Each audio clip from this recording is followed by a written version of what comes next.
Good evening team members. So இன்றைக்கான updation ரெண்டு விஷயம். ஃபர்ஸ்ட் என்னென்னா, இந்த ஆஃபீஸ் மொபைல் நம்பர் 6161 இந்த நம்பர் யாருடைய ப்ரொஃபைலெல்லாம் இருந்துச்சோ அவங்க எல்லாம் இப்போ அந்த மொபைல் நம்பரை சேஞ்ச் பண்ணிக்கலாம்.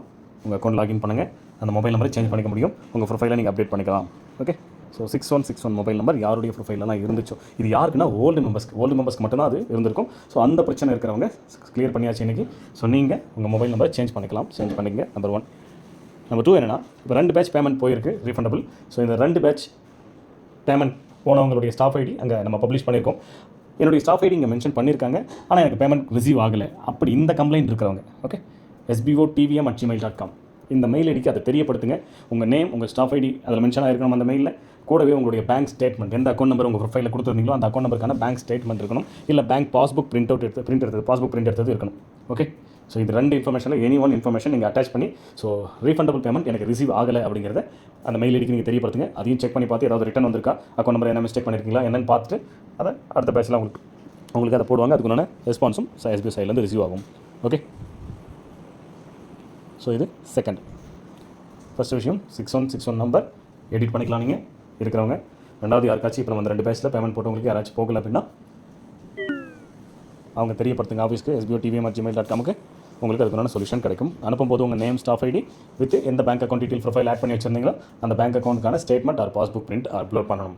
கிளியராக சொல்லிடணும். இது 2. ஸோ 3வது விஷயம், இன்றைக்கி 3rd பேட்ச் ஏதாவது ரிலீஸ் பண்ணாங்கன்னு பார்த்தா இல்லை. ஏன்னா அதுக்கப்புறம் அந்த அக்ரிமெண்ட் சைன் ஆகி வந்திருக்கிறது ஒரு 21 பேர் தான். ஸோ அட்லீஸ்ட் ஒரு 100 மெம்பர்ஸ் ஆச்சு இருந்தால் தான் பல்க் பேமெண்ட்டுக்கு செட் ஆகும்.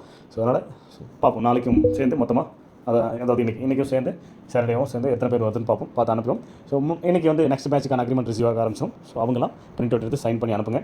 ஸோ கிளாரிஃபிகேஷன்ஸ் எல்லாம் ஆல்ரெடி கொடுத்தாச்சு. 18% டிடெக்ட் ஆகும்.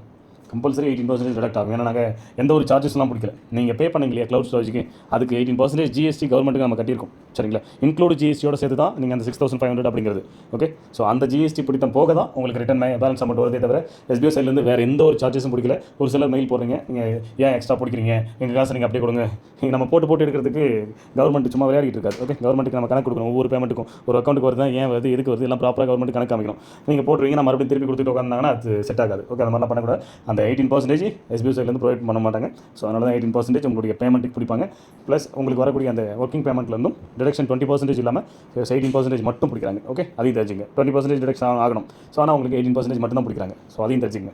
ரொம்ப இம்பார்ட்டன்ட். ஓகே. உங்கள் பேரில் அதே மாதிரி TDSும் பே பண்ணுவாங்க. எல்லாமே இன்ஃபர்மேஷன் கொடுக்குறோம். எப்படி நீங்கள் தெரிஞ்சுக்க போகிறது இல்லை, அதை ஃபாலோ பண்ண போகிறதும் இல்லை. பட் நாங்கள் எங்களுடைய வேலையை கவர்மெண்ட் ரூல்ஸ் படி என்ன ஃபாலோ பண்ணணுமோ அது எல்லாமே ஃபாலோ பண்ணுவோம். ஓகே. ரைட். வேறு என்ன அப்டேஷன்? அது இம்பார்ட்டன்ட் இல்லை. இந்த மாதிரி ஒரு ப்ராப்ளமாக நம்ம ஆல்ரெடி நிறைய லிஸ்ட் எடுத்து வச்சிருக்கோம். 1 by 1 சரி பண்ணிட்டே வரலாம். லாஸ்ட் டைம் அந்த பாஸ்வேர்டு மிஸ்ஸிங் ப்ராப்ளம் கிளியர் பண்ணோம். இப்போ ரீஃபண்டபிள் போட்டுருக்கோம். அடுத்து இன்றைக்கி அந்த 6161 நம்பருக்கான இஷ்யூஸ் கொடுத்துருக்கோம். அடுத்து இந்த மெயில் ஐடி சேஞ்ச் பண்ணணும்னு கேட்டிருக்காங்களே, அவங்களுக்கான சொல்யூஷன் கொடுக்கலாம். எல்லாமே கொடுக்கலாம். 1 by 1 அடுத்தடுத்த அப்டேஷன் வந்துகிட்டே இருக்கும். கண்டினியூவாக நோட்டீஸ் போர்டை ஃபாலோ பண்ணுங்கள். ஓகே. தேங்க்யூ.